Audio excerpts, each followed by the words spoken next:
사랑하는 파주중앙 가족 여러분, 안녕하십니까? 행복한 안식일 저녁입니다.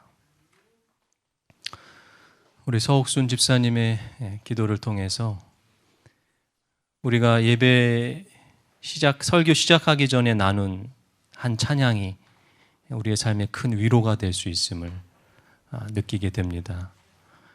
당신은 사랑받기 위해 태어난 사람이라고 하는 이 찬양이 치열한 인생을 살아가는 우리들의 삶에 깊은 위로가 되기를 간절히 바랍니다. 오늘도 저는 하나님의 은혜로 이 거룩한 단에 섭니다. 인간의 말이 아니라 하나님의 말씀이 선포되어지기를 간절히 기도합니다. 성경의 맥잡기 21번째 시간입니다. 오늘 저는 요셉 언약이라는 제목으로 하나님께서 주시는 하늘의 귀한 은혜들을 나누고자 합니다.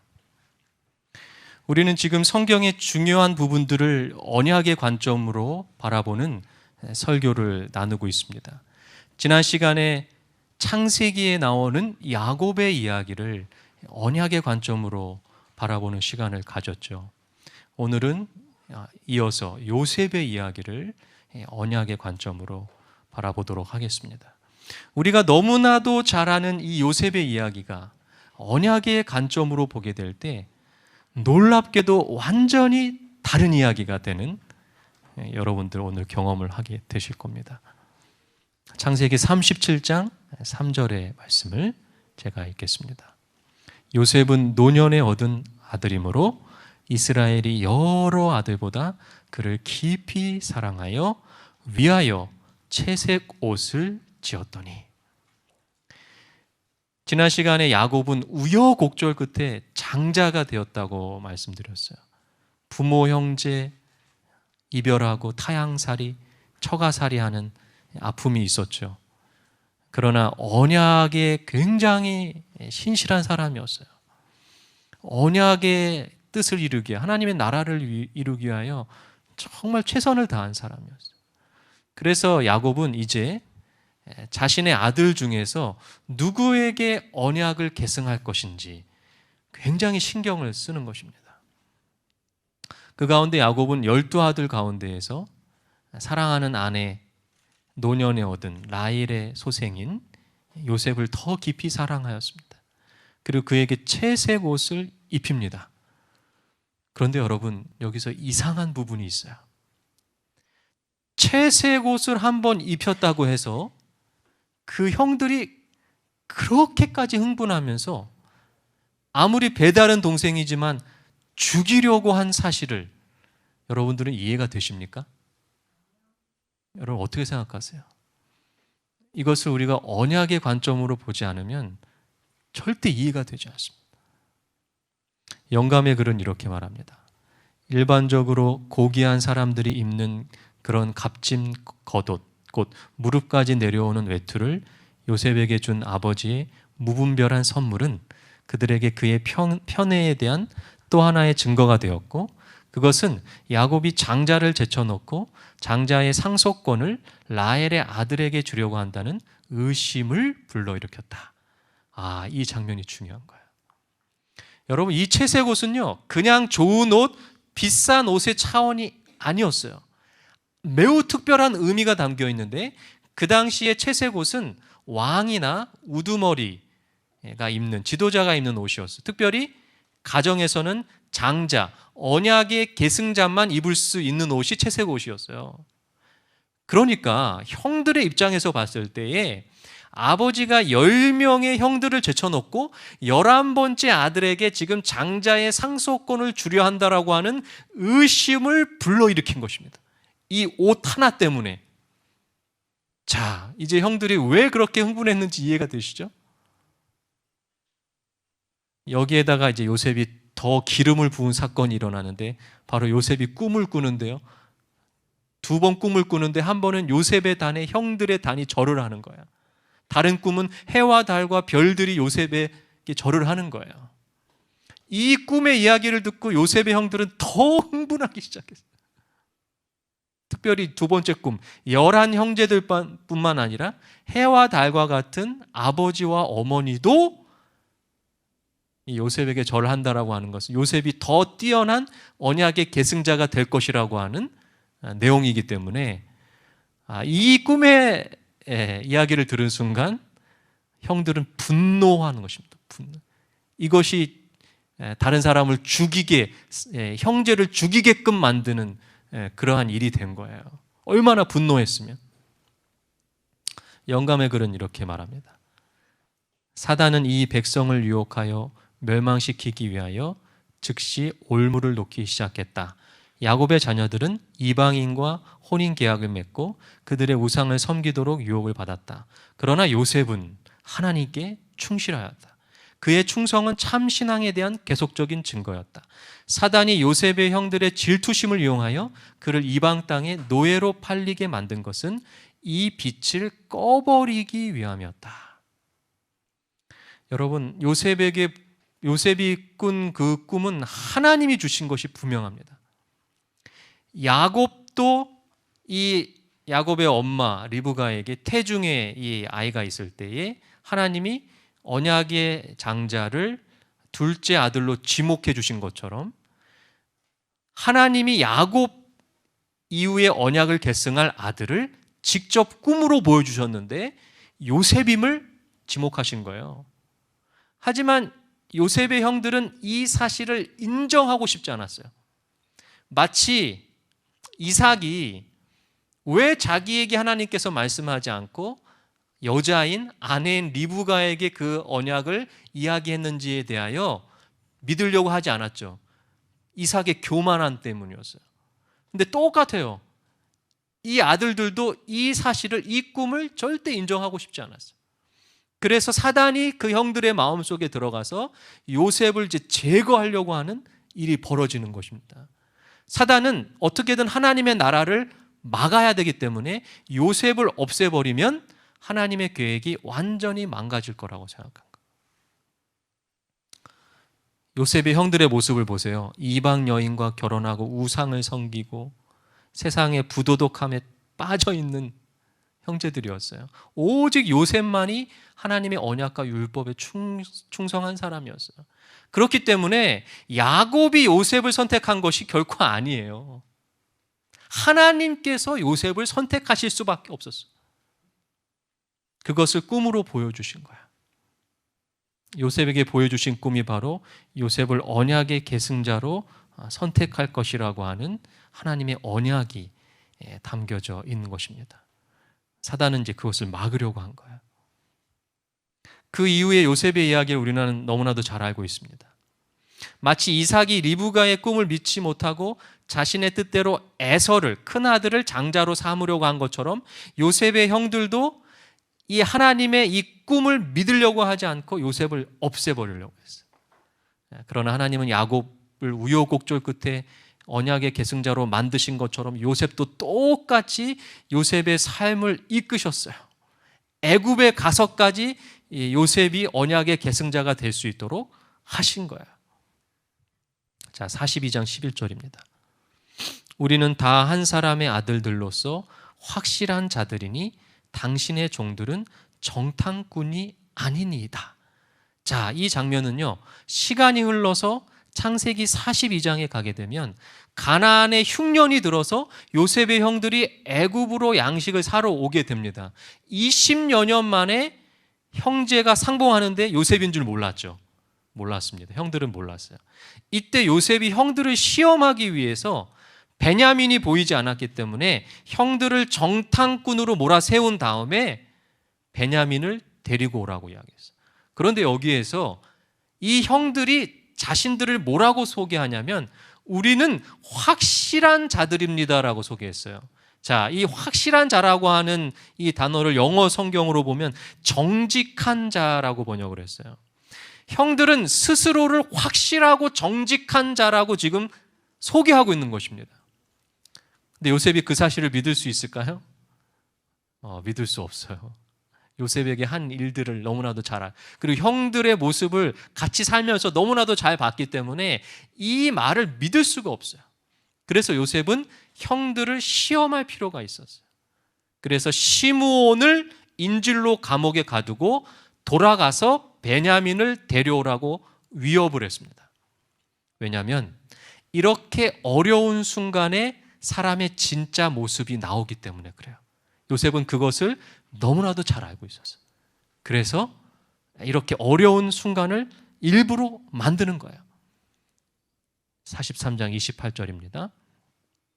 야곱이 이르되 내 아들은 너희와 함께 내려가지 못하리니 그의 형은 죽고 그만 남았음이라. 만일 너희가 가는 길에서 재난이 그에게 미치면 너희가 내 흰머리를 슬퍼하며 스올로 내려가게 함이 되리라.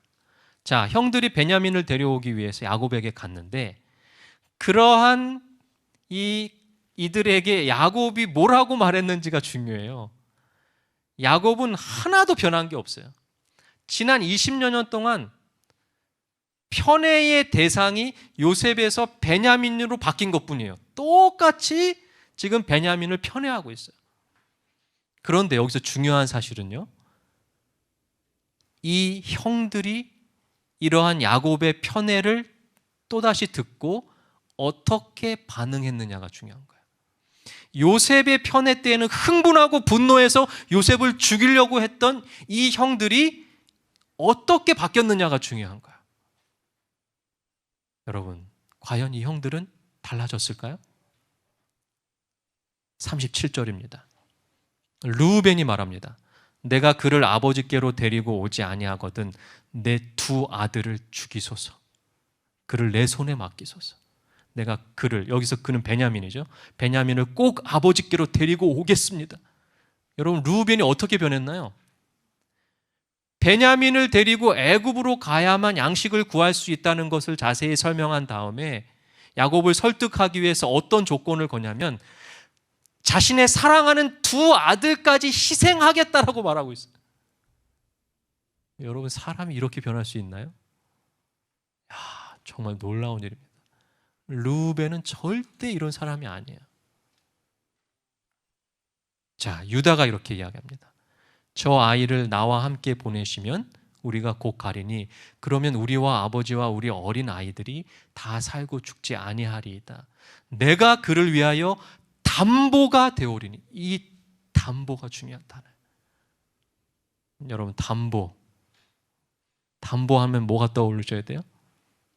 자, 아버지께서 내 손에서 그를 찾으소서. 내가 만일 그를 아버지께 데려다가 아버지 앞에 두지 아니하면 내가 영원히 죄를 지리이다. 유다는요, 요셉을 노예로 팔자고 제안했던 사람이었어요. 장본인이었어요. 그런데 이 사람이 어떻게 바뀌었나요? 자기 자신을 담보로 해서 내가 죽어도 좋으니까 베냐민의 생명을 내가 구하겠다. 이 담보가 바로 제가 구속의 경륜을 설명했을 때 보증인 대신 예수 그리스도를 상징하는 단어예요. 결국 야곱은 유다의 설득에 자포자기하는 심정으로 베냐민을 보내줍니다. 이 두 아들이 이렇게까지 하니까 보내준 거예요. 마침내 요셉의 형들과 베냐민이 요셉 앞에 섰을 때에 형제들은 먼저 지난번에 곡물 자루 안에 있었던 그 돈들을 거짓 없이 요셉에게 정직하게 되돌려줍니다. 완전히 사람이 바뀌어버렸어요. 그리고 베냐민에게 요셉이 5배를 더 주겠다라고 해도 이들은 아무런 반응을 보이지 않았어요. 오히려 즐거워하면서 먹고 마시면서 잔치를 벌였어요. 탐욕이라든지 욕심이라든지 질투심이 완전히 사라진 인간으로 변했어요. 여러분, 참 놀랍지 않습니까? 성경에 이들이 왜 이렇게 변했는지 기록은 나오지 않습니다. 그러나 중요한 것은 이들이 변했다는 사실이에요. 오늘 이것이 우리들에게 희망이 되지 않습니까? 아멘? 우리도 변할 수 있습니까? 이렇게 잔인하고 이렇게 부도덕적인 인간들이었던 이 형들이 이렇게 변했어요. 그러나 요셉은 마지막 시험을 하는데요, 베냐민의 곡식 자루에다가 은잔을 몰래 감추어 둔 다음에 베냐민을 도둑으로 몰아세웠어요. 이것은 마지막으로 형들의 반응을 지켜보기 위해서 그렇게. 품성이라고 하는 것, 성품이라고 하는 것은 위기의 때에 빛이 나는 것을 요셉은 너무나도 잘 알고 있었어요. 여러분, 평상시에는요 다 착해 보여요. 다 온순해 보여요. 다 좋은 사람처럼 보여요. 그러나 위기의 때에 우리 본성이 나와요. 자, 7절부터 9절인데요. 그들이 그에게 대답하되 내 주여 어찌 이렇게 말씀하시나이까? 당신의 종들이 이런 일은 결탄코 아니하나이다. 우리 자루에 있던 돈도 우리가 가나안 땅에서부터 당신에게로 가져왔거늘 우리가 어찌 당신의 주인의 집에서 은금을 도둑질하리이까? 당신의 종들 중 누구에게서 발견되든지 그는 죽을 것이요 우리는 내 주의 종들이 되리이다. 놀랍게 변했어요. 자기 자신뿐만 아니라 형제들에 대해서도 절대적으로 믿고 있다는 사실을 지금 고백하는 거예요. 나는 정직하지만 쟤들은 아니에요. 이렇게 하는 게 아니에요. 우리 모두가 다 정직한 형제들입니다. 한 명이라도 정직하지 않은 형제가 있다면 우리 모두가 당신의 종이 되겠습니다. 얼마나 놀라운 변화입니까? 요셉은 아마 큰 감동을 했을 것 같아요. 16절입니다. 유다가 아주 감동적인 이야기를 합니다. 유다가 말하되 우리가 내 주께 무슨 말을 하오리까? 무슨 설명을 하오리까? 우리가 어떻게 우리의 정직함을 나타내리까? 하나님이 종들의 죄악을 찾아내셨으니 우리와 이 잔이 발견된 자가 다 내 주의 노예가 되겠나이다. 유다는 16절부터 34절까지 구구절절히 감동적인 연설을 합니다. 위대한 연설을 해요. 이들은 드디어 하나님의 나라 언약을 이룰 백성이 되었다는 것을 우리는 이 장면을 통해서 확신할 수 있게 된 거예요. 베냐민을 구하기 위하여 어떠한 인간적인 방법도 취하지 않았어요. 베냐민의 잘못을 그대로 인정하고 자신들이 그것을 그대로 책임지겠다, 종이 되겠다라고 주장했어요. 하나의 공동체, 진정한 가족이 시작된 거예요. 진정한 가족이 된 거예요. 요셉이 심지어 이렇게 이야기했어요. 베냐민만 잘못했기 때문에 베냐민만 종이 되고 당신들은 다 돌아가라. 그랬더니 유다가 뭐라 그래요? 베냐민이 집으로 돌아가지 않으면 안 됩니다. 야곱의 늦둥이 아들, 이 아버지의 늦둥이 아들 베냐민과의 그 야곱의 관계, 그리고 요셉의 죽음을 자세히 설명하는 거예요. 그리고 이렇게 이야기합니다. 아버지의 생명과 아이의 생명이 서로 하나로 묶여 있습니다. 이렇게 얘기했어요. 이제 내가 주의 종 우리 아버지에게 돌아갈 때 아이가 우리와 함께 가지 아니하면 아버지가 아이의 없음을 보고 죽을 것입니다. 이 아버지 야곱과 베냐민이 연결되어 있다고 아주 감동적이게 이야기했어요. 실제 그랬어요. 베냐민이 죽으면 이 아버지는 죽을지도 몰라요. 근데 여기서 흥미로운 것은요, 베냐민을 이야기할 때에 무려 6번이나 아이라고 표현했어요. 아이. 그렇죠? 여러분, 베냐민은 그 당시에 32세예요. 아이가 아니잖아요.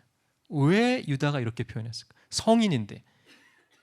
야곱이 베냐민을 끝까지 아이로 생각했어요. 편애했어요. 그 사실을 유다는 이제는 인정하는 거예요. 아버지가 아무리 베냐민을 편애해도 그것을 인정하고 받아들이는 사람이 된 거예요.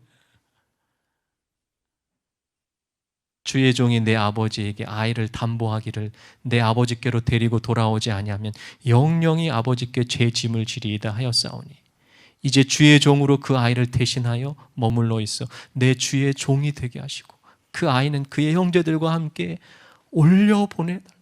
간절히 요셉을 설득하고 있는 거예요. 자신의 목숨을 담보로 예수 그리스도의 창세전에 우리를 대신하여 보증인이 되신 모습과 놀랍게 닮았어요.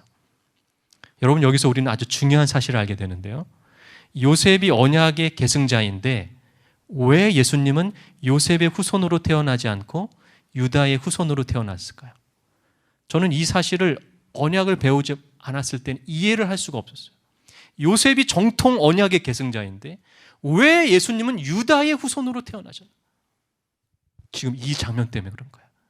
유다가 예수 그리스도처럼 자기의 목숨을 담보로 베냐민과 가족을 살렸기 때문에.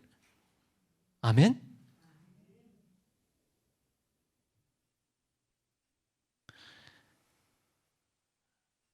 드디어 요셉이 자신의 정체를 밝힙니다. 그리고 방성대곡하면서 형제들이 진정한 가족이 됐어요. 여러분, 이 이야기는 인간의 연약함에도 불구하고 하나님 나라와 언약을 이끌어 가시는 하나님의 신실하심을 보여주는 거예요. 여러분, 창세기의 진정한 주제는요, 결국 언약의 불신실한 인간들, 하나님 나라의 백성이 될 자격이 없는 인간들의 실패와 한계에도 불구하고 끝까지 언약에 신실하셔서 하나님의 나라를 완성해 가시는 이야기가 창세기예요. 그러므로 창세기의 주인공은 야곱도 아니고 요셉도 아니고 아브라함도 아니고 하나님이신 것입니다. 이제 야곱의 70명의 가족은 애굽으로 들어갑니다. 아브라함에게 주신 언약이 성취됐죠. 400년 동안, 4대 동안 이방의 객이 될 것이라고 하는 예언이 이루어진 것입니다. 자, 영감의 글에 이 구절이 아주 중요합니다. 제사장 직분은 레위에게, 나라와 메시아의 허락은 유다에게, 그리고 기업, 재산의 두 몫은 요셉에게 배당되었다. 여러분, 이 장면에서 우리는 아주 놀라운 사실을 알게 되는데요. 자, 언약의 계승이 아브라함에서 시작해서 이삭으로 옮겨졌고 이삭에서 야곱으로 계승이 됐어요. 그러면 이제 야곱에서 요셉으로 계승이 되어야 되는데 이 형제들의 회개와 성품의 변화로 인하여 요셉 혼자에게 계승된 것이 아니라 12명의 아들 모두에게 언약이 계승이 됐어요. 특별히 제사장의 직분은 레위에게 주어졌고 메시아의 허락은 유다에게 주어졌고 재산의 2배를 받는 것은 요셉에게 주어졌어요. 자, 그러면 요셉에게 재산이 어떻게 2배가 되었는가? 여기 창세기 48장 보면 야곱이 요셉의 두 아들 에브라임과 므낫세를 양자로 취합니다. 그래서 가나안 땅을 분배받을 때에 아들이 2명이었기 때문에 요셉 지파는 2지파가 돼서 땅을 2배로 받게 되는 이 놀라운 언약이 성취되는 사건을 우리가 보게 되는 거예요. 그리고 이제 하나님은 출애굽기에 이렇게 말씀하십니다. 너는 바로에게 이르기를 여호와의 말씀에 이스라엘은 내 아들 내 장자라.